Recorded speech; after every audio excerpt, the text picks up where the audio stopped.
Hello once again. Thank you for joining me on the program, Your Doctor in COVID. I'm your host, Dr. Mahendra Carpen. I'm the head of medical services and cardiology at the Georgetown Public Hospital Corporation. We're now into the second week of June 2021, and we continue our fight against the COVID-19 pandemic. And you and I are continuing our conversations around the COVID-19 pandemic, the way it's affecting us, not just in Guyana, but around the world. Remember, if you have any questions or comments, please feel free to send a WhatsApp to 620-6275 or send an email to docandcovid@gmail.com. So I'll take my mask off using the straps around my ears just so that we can have a clearer conversation. But remember, when you're wearing your mask, to ensure that it's covering both your nose and your mouth. It makes no sense to wear it covering just your mouth. It makes no sense to wear it below the chin. It makes absolutely no sense to wear it on your head. It must cover your nose and your mouth. And you are to wear your mask whenever you're in public or whenever you're within 6 feet of someone else.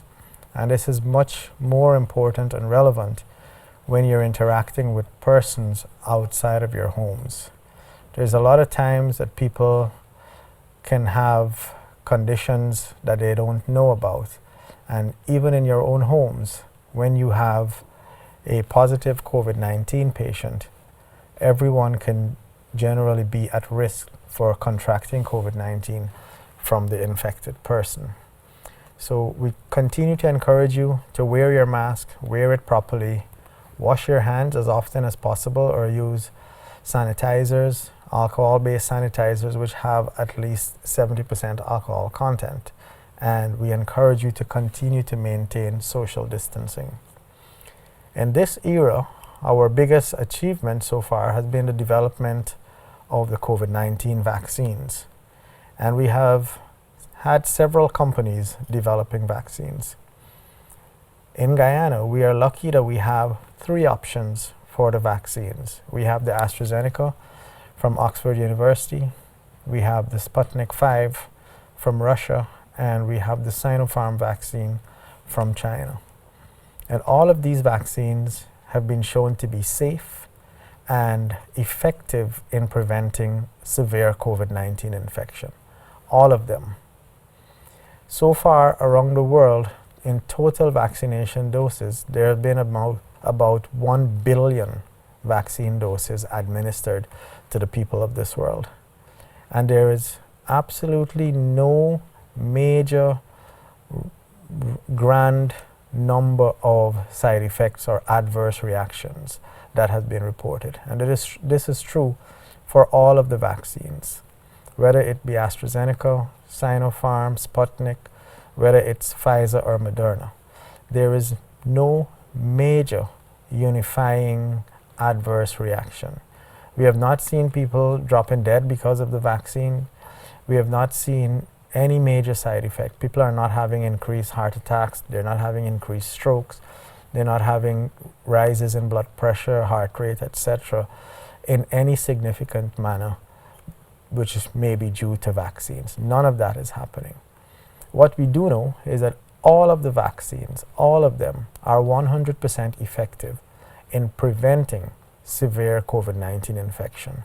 Severe COVID-19 refers to persons being admitted to the ICU, being put on a ventilator, or even dying from COVID-19. So we encourage each and every one of you to go and take your vaccines once your age range is appropriate, and in Guyana we're doing 18 years and above. If there comes a time when we have other vaccines available, then we may have a discussion about appropriate use of vaccines in persons younger than 18 years old. There are countries that are offering vaccines to 12 years and older based on available data. And those vaccines basically are the Moderna, Pfizer vaccine. But we do not yet have those vaccines in Guyana. And perhaps it's okay to wait and see what the bigger outcome will be like for the rest of the world before we actually embark on such a program to vaccinate children in Guyana. Because the outcome of COVID-19 in children is a lot better than it is for the older persons or those 65 and above. So children generally do not represent a high-risk group with COVID-19 infection.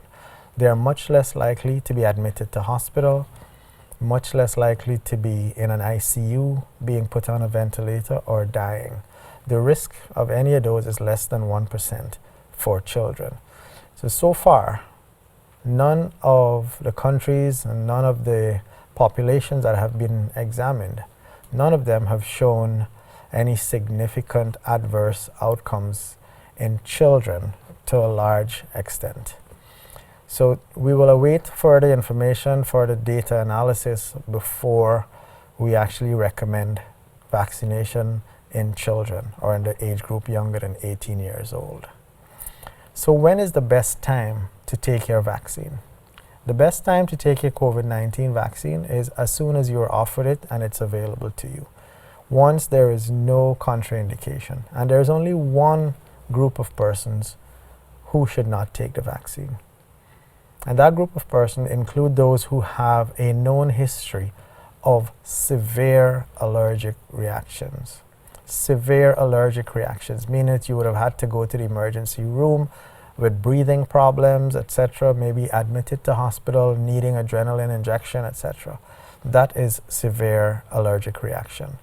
If you do not have a history of severe allergic reactions or a history of allergic reactions to vaccines, then you are quite likely to be an appropriate candidate to receive the COVID-19 vaccine.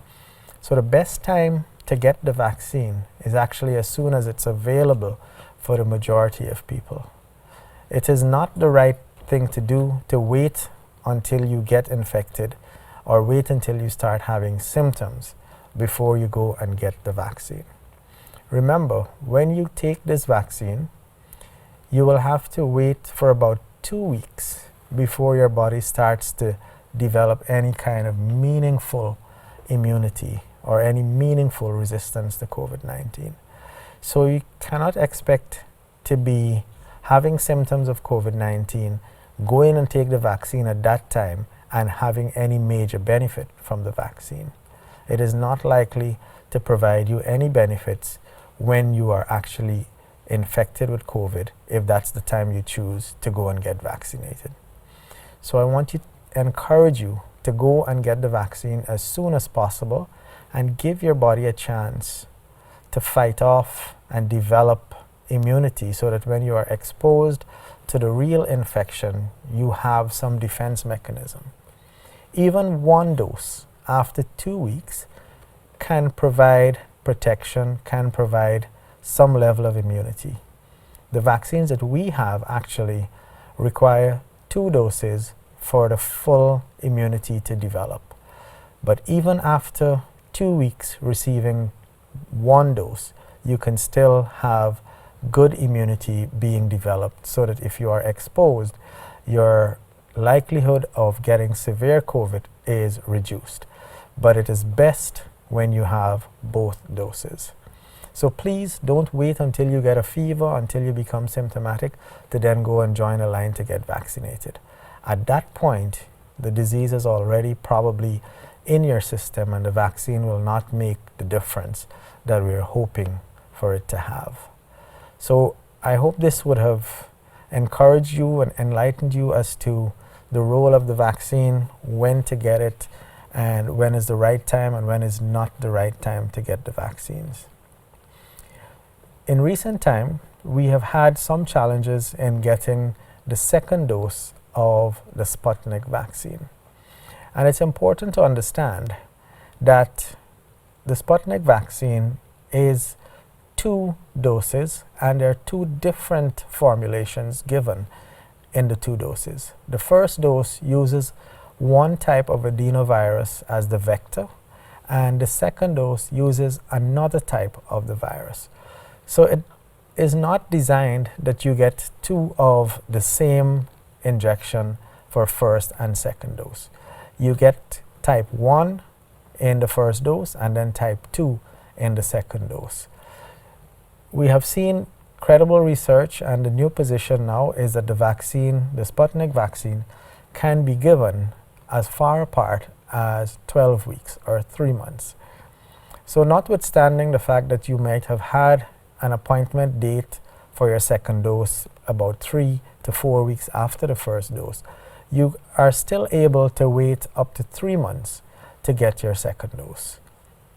And we are very likely to have enough of the second doses coming in before that 3-month period has expired. So don't be too worried if you have one dose and the second dose is not here yet. It's coming, and you are still within the timeline and the framework in order to get an effective second dose. So remember that.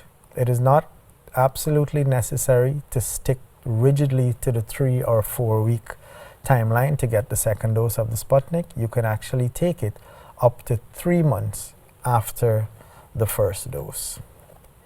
The next vaccine that we have, and we have abundant supplies of these, include the Sinopharm as well as the AstraZeneca.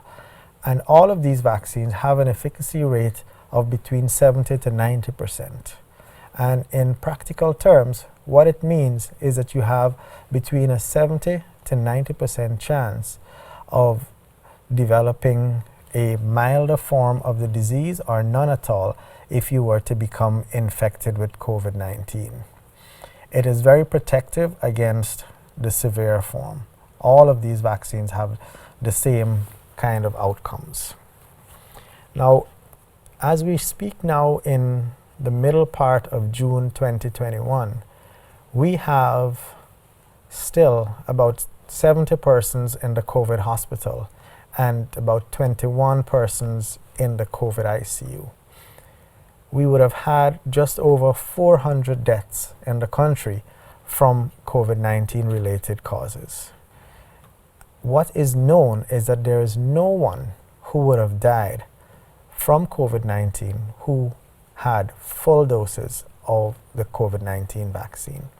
We have had no death in anyone who has been fully immunized with the vaccines. And that tells you the story that, at least in the persons who are fully vaccinated, they are not going to die from COVID-19. They may get the infection. In fact, we have had a number of persons admitted to the hospital after first dose, but no one to the ICU who would have had both doses.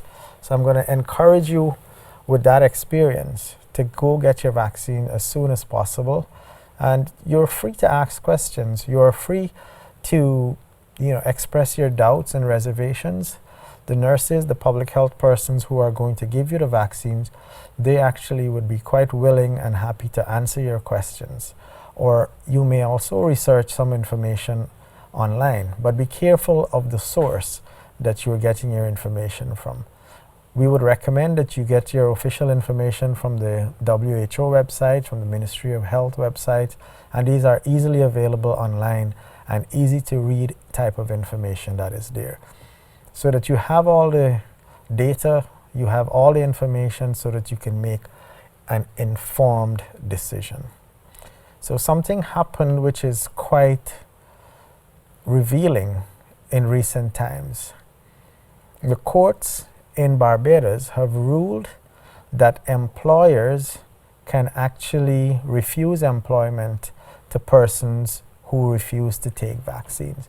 And that has significant implications for employment and employer-employee relationships as we move forward.